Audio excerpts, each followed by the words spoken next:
Puluhan anggota Komite Peralihan Aceh atau KPA Wilayah Paseh bersama Partai Aceh Wilayah setempat mendatangi sentra pelayanan kepolisian terpadu Polres Lok Sumawe untuk melaporkan 4 warga yang dinilai telah mencemarkan nama baik para mantan kombatan GAM.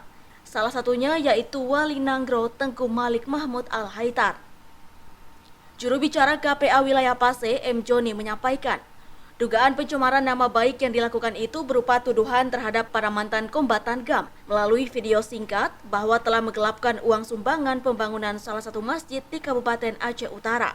Lantas video tersebut kemudian diunggah di sejumlah situs jejaring sosial. Menurut mereka, pernyataan orang dalam video tersebut sama sekali tidak pernah terjadi. Bahkan mereka juga memastikan bahwa orang tersebut tidak terlibat dalam panitia pembangunan masjid. 4 orang yang dilaporkan itu diantaranya orang yang membuat pernyataan, hingga YouTuber yang mengunggah ulang video yang diduga mengandung unsur pencemaran nama baik tersebut. Tentang tuduhan tokoh GAM yang menggelapkan uang sumbangan Masjid Sultan Malik Saleh. Nah, sesuai beberapa hari kita sudah dalami yang bahwa itu semua tidak pernah terjadi. Maka hari ini kita atas nama KPA dan Partai Aceh melapor kepada pihak yang berwajib.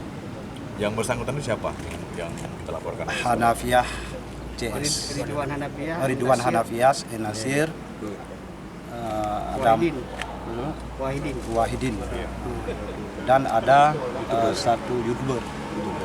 Jadi total semua yang dilaporkan 4 orang. Ada 4 orang ya. 4 orang dengan akun YouTuber. Sebenarnya mereka itu ya kita nggak tahu, yang pasti mereka nggak ada kaitan dengan panitia masjid. Bukan orang masjid berarti. Bukan.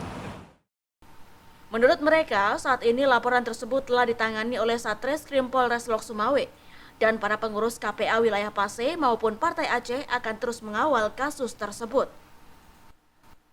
Dari Lok Sumawe, Fajar Sidik melaporkan untuk Puja TV Aceh.